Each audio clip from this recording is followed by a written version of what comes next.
presentar a la optimista y irreverente. ¿Quién no conoce a Dora Barranco? Diría Leona Berti. Dora es socióloga y doctora en Ciencias Humanas de la Universidad Estatal de Campinas, Brasil. En la actualidad dirige la maestría y doctorado de Ciencias Sociales y Humanidades de la Universidad Nacional de Quilmes. Es directora del CONICET en representación de las Ciencias Sociales y Humanas. Bueno, muchísimas gracias. Gracias, José. Gracias al Ministerio Público de la Defensa, Arquitectura Jurídica, ¿no? Tal vez yo diría con Horacio a la cabeza, el grupo increíble, ¿no? A José quiero agradecer porque, especialmente por varias razones. Primero, estamos frente a un acontecimiento. Esta mega revista exuberante, protuberante, desbordada, es un acontecimiento Foucaultiano. Y José tiene para mí, yo diría, hay varias endechas de Josefina. Ella es pionera en este país en los estudios trans. Yo recuerdo, yo tuve la suerte de ser su directora por ocasión, que Josefina no necesitaba ninguna dirección. Yo fui la dirigida de Josefina y recuerdo cuando me vino a ver y me propuso, eran los 90 y tantos, ¿no? 97, 96, por ahí. Me impactó muchísimo la osadía y era un momento en que, quiero recordar, estaba ya en pleno combate, en plenísimo combate entre los sectores más progres y los más retardatarios. Yo misma hay una suerte de encrucijada, la famosa discusión sobre las travestis en la vía pública, tema central del análisis de la realpolitik en nuestro país. Hace poco Diana recordaba que yo siempre he dicho, la realpolitik siempre ya se sabe lo que hace, pensar de derecha. Nunca se ha visto una realpolitik del lado de la izquierda, ¿no? Entonces, el ejercicio de la realpolitik llevaba a esta suerte de fantasmática construcción de el universo travesti invadiendo la ciudad de Buenos Aires. Era tan espantoso el espectáculo de quienes se azoraban y obviamente quienes construyeron. En primer lugar, quiero decir que el Código de Convivencia era muy interesante. No reparaba en ninguna de estas cuestiones hasta que advino el tema territorial de los vecinos, no voy a decir de qué barrios, sensibles ellos, y que instalaron por todas partes esta especie de cruzada tremenda de, como ellos decían, los travestis, con toda, obviamente, el finete de la verdadera agresión. Y obviamente no me voy a ahorrar el debate que tuvimos, y acá está María Elena, que se recordará perfectamente cómo se invadió la escena con esta fantasmagoría de las precariedades. Hubo gente que descubrió que había travestis y hubo gente que pensaba en las travestis como amenazantes. Recuerdo un caso, está llena de travestis, no sé qué, ¿usted vio alguna? No las vi, pero las vi por televisión. Bueno, he ahí cifrado el drama argentino de la televisión y los medios, y bolsos que se revolean, fácticos todos ellos, cuadernos todos fácticos, perdón por la ironía, que efectivamente recrudecen una vez más la idea de cómo se inventan procesos en esta ciudad. Entonces, Josefina tuvo esa extraordinaria, yo diría ese extraordinario dato de una unción respecto de lo que ya significaba, ¿no? Un desmedro de derechos, una desautorización completa de ciudadanía y demás. Debo decir también, hace poco volví sobre la historia de los movimientos de la diáspora de la sexualidad, de la sociosexualidad tan diversa, y recordé también algunas escenas de las que nos tenemos que hacer cargo las propias feministas, y era con cuánta reserva se ingresaba a los círculos feministas la propuesta de las travestis femme. Fue muy doloroso, recuerdo un momento muy crucial en que Luana, creo que era, no me acuerdo si era Marlene, Luana, intentaron participar de uno de los encuentros y olímpicamente la corrección feminista le dijo que no, de modo que pensemos que nadie es perfecto y que, digamos, esas imperfecciones en el mundo feminista han sido muchas, de la misma manera que han sido muchas sus osadías y sus quiebres fundamentales del orden institucional, en el sentido de haber hecho una grave afección de la naturaleza normalizada de la sociedad y de los códigos. Y digo porque el feminismo tiene claros y oscuros, no tengo la menor duda.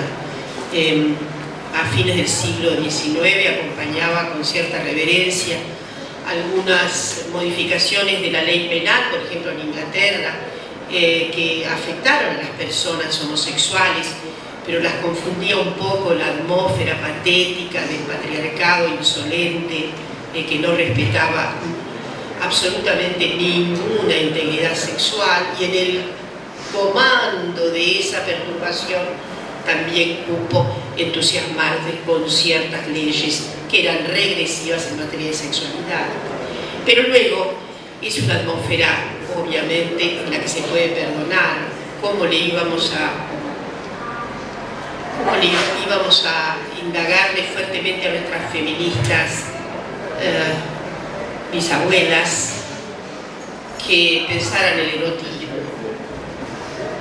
No era un cálculo, y mucho menos la idea de que la prodigiosa libertad sexual también les correspondía. Más bien la libertad sexual que veían era la libertad que disponían los patriarcas. De modo que era muy difícil pedirles una reivindicación. Eso vino muy tarde, de los años 60 para acá, sin duda, y cuando nos preguntan cuál es la síntesis que podemos hacer de las nuevas postulaciones del feminismo después de la Segunda Guerra Mundial, y a menudo digo de manera sintética y seguramente no contagiada con la verdad completa, las feministas descubrieron su propio cuerpo. Esa es la clave.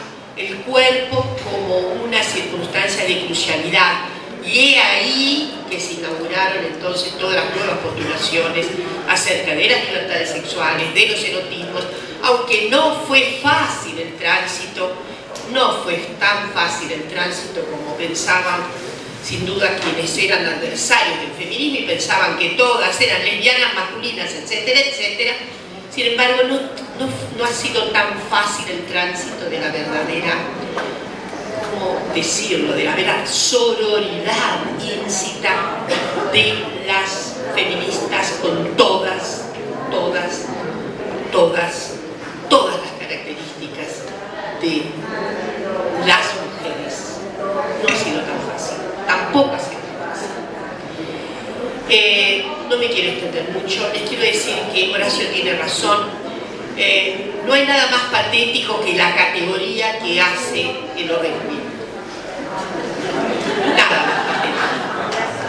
Recuerdo, y acá está Mauro y muchos que recordarán, Mario, cuando se transitaba la idea de finalmente obtener en este país la ley de identidad de género, yo era preocupadísima con las manifestaciones que podía tener esa ley en orden a categorizar. Y obviamente quien pone trans en un código elimina la posibilidad de libertad de los trans, de las personas trans. Quien pone travesti elimina la libertad. Quien pone de ahí que es razonable que se piense, y me alegro que Pablo lo haya dicho y está muy bien dicho en su texto, a menudo no pensamos en lo que significa reiteración categorial, inclusive de aquello que parece que efectivamente sobre lo que estamos preconizando mayor libertad. A veces el derecho, en orden a la libertad, cercena la libertad. El derecho está lleno de categorías cercenadoras. Efectivamente está el momento de pensar cómo ha cercenado la categoría mujer y varón, la ha cercenado. Me pregunto, ¿hasta cuándo nuestros registros identitarios, nuestros pasaportes, van a tener los casilleros FM? No se sustentan actualmente. ¿Cómo sustentar FM? Hoy mismo acabo de dar una clase para jóvenes norteamericanas y saqué mi identidad para mostrarles cómo había sido la identidad de género. Entonces le digo, pero miren bueno, ahora lo traduzco porque la rémora. ¿Por qué? ¿Qué significa identificarse como femenino o masculino? Bueno, he ahí una retracción grave que efectivamente desmiente la propia posibilidad tan notable que tiene la ley de identidad de género, que debo decir finalmente salió con una muy buena técnica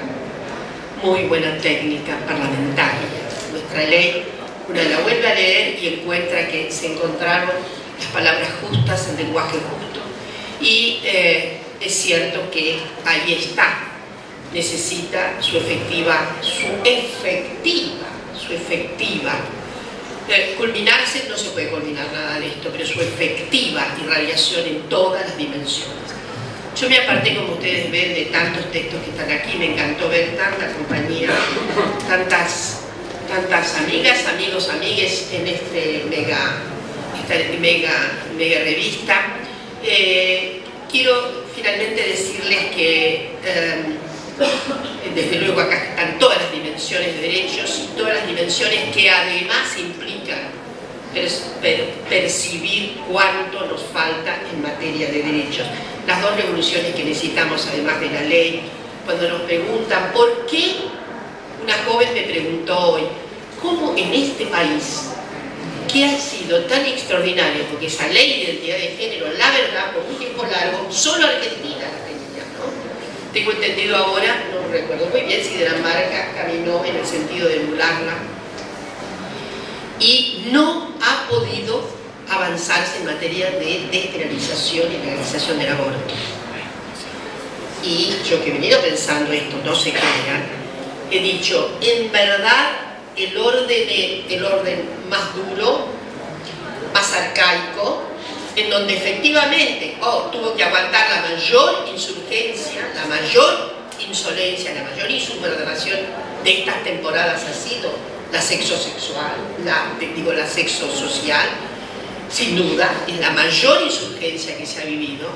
De todas maneras, ese fue el tope permitido para los poderes más oscuros y aquellos poderes evidentemente que hacen una redención total de la vida, de la persona en la forma del cigoto, y que efectivamente hasta ahí se podía llegar. Se prefiere toda la alteración genérica desde que no se consagre cualquier significado de eliminación de cigotos, porque ahí hay algo evidentemente que es la última cantera.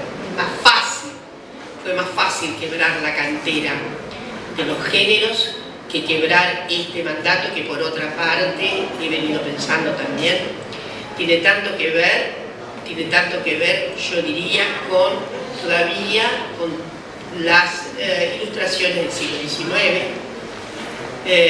las ilustraciones del siglo XIX, la biología binaria del siglo XIX, el orden binario y el mandato reproductivo femenino del siglo XIX. Está llena de la arcadia del siglo XIX, este depósito, y además con la, vuelta a humanizar. ¿Ustedes creen que los médicos son objetores de conciencia por su confesionalidad tan arraigada? Son los médicos más confesos católicos que los arquitectos, que los abogados, que las abogadas, los abogados. No.